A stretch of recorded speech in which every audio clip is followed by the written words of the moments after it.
The Tale of Fred. The tale of Fred, who is already dead, began just this day while he lay yet in bed. Alarm clock was screaming and numbers all red, and water, misplaced, just went splashing on them. The screaming all stopped, and numbers went dull as sparks started flying right down near the wall. But Fred, who is dead, in silence again, returned to his slumber there in his warm bed. 2 minutes passed then. Fred woke to his hand, engulfed in a flame, and now turning quite red. Fred leapt from his bed, an unwise event. He fell through the window as fast as one can, and downwards he went, his life sure to end, falling and screaming and cursing like sin. But Fred did not land. No, not on the land. His fall caused the death of a very fat man. The car fat man drove crashed hard into a van whose cargo was lethal and hardly tied down.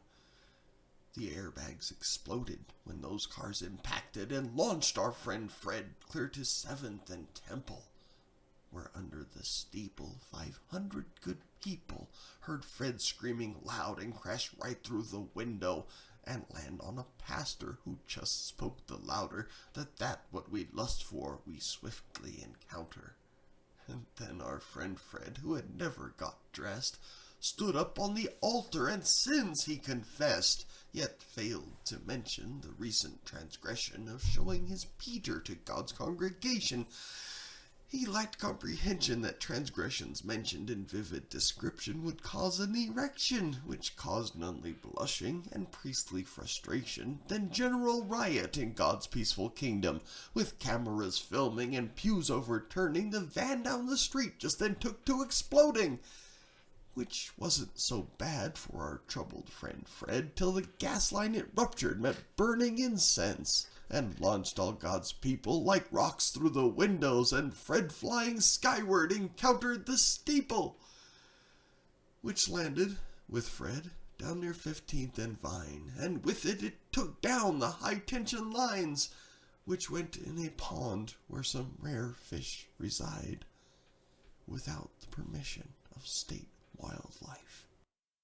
And without respect for those rare forms of life, Fred hung from a steeple lodged up in a pine. When fire, which started right down near the wall, and had engulfed his home and his family and all, did catch at the base of this tree where he hung, Fred's naked feet were so suddenly warm, he leapt at a car that was parked near the barn, and landed with violence on top of a Prius, which bridged the electrics. The battery exploded, and blasted our friend clear to 15th and Raymond. Sun good for bathing, skies clear and cool, when Fred's naked body fell into their pool. Not sure what happened, awoke by the splash, seeing a drowned man, this doll went in fast. She swims to him, rescues him, brings him to shore, locks on lips and provides CPR. This naked sweet woman thought nothing at all, and she saved our friend Fred. He got lip-locked and all. And Fred, coming to, staring at this fine doll, heard screaming her husband with guns down the hall. So naked Fred fled, burned, drowned, screaming and red, clear across the backyard and then over the fence. But not so fortunate, this house on a cliff, so poor Fred fell 500 feet nearly to death. He lands in a pit of a dark sticky liquid and struggles up from it and goes towards the fence. Not minding the oil slick he left behind him, Fred kept going at it despite the high voltage, which sparked when he touched it, igniting our friend Fred and starting a fire that went to the pit. So ran screaming Fred as a flaming tarred man, starting several more fires and tanks as he fled, and leapt in a pool near property's end, killing many rare tadpoles that never did sin.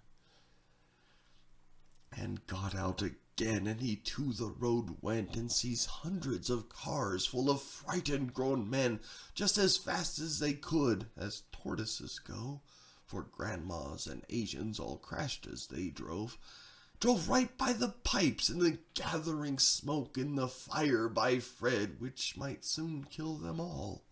Then over the dam where the water was sparkling, then down the steep hill and into the valley. Now fire trucks coming up over the dam where Fred is now walking, and oil slick happening. And due to the weight and the oil and crashing, the dam started folding, and Fred started floating and banging and bashing and sliding and grating and bashing and crashing, and all quite insanely. Through spruce and through pine and through elder and thorn, our bruise-cut friend Fred took a very long fall, forced by a wave about 50 feet tall. 15 billion gallons pushed poor Fred along, while oil tanks ruptured and forest flames swelled. That steeple fell into the pool below and slew a rare fish that did no sin at all.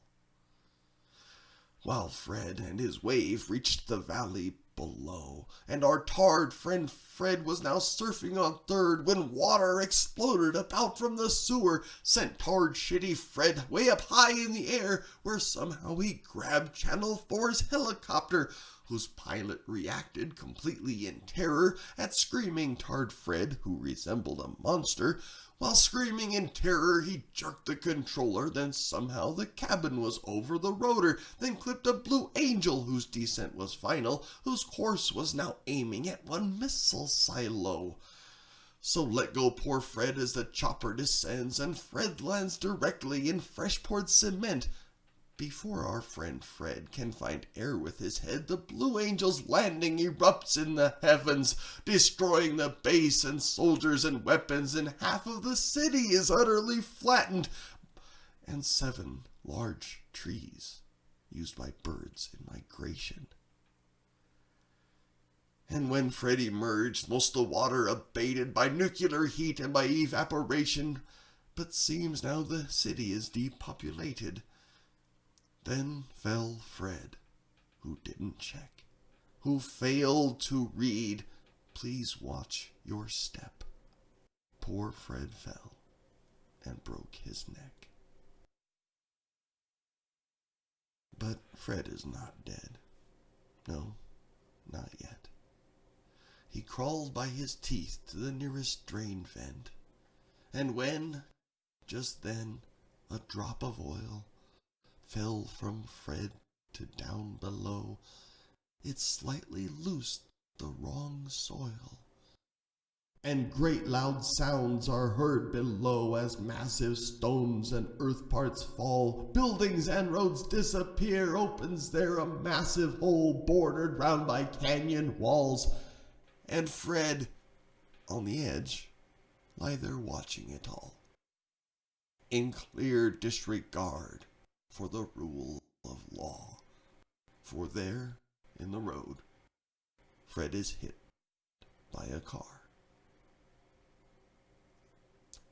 But Fred is not dead. No, not yet. In fact, Fred had barely noticed that. But Fred had neglected to take his heart meds, so Fred passed shortly after that, of natural causes. Epilogue. In nuclear winter, incited by Fred, were killed many billions. That wasn't the end. Then nuclear winter, the earth out of kilter, the moon coming closer than it should have been. Mankind near extinction, we take on this voyage while Earth goes to hell and while Jupiter falls because of explosions that changed Earth's direction. Now all of the orbits have gone really wrong. So Jupiter set to collide with the sun, and us shooting off hope to find a new home before that big planet soon crashed to the sun, and then that star explodes supernova. We leave full well knowing our planet will end. If queried what happened, just answer, fuck Fred.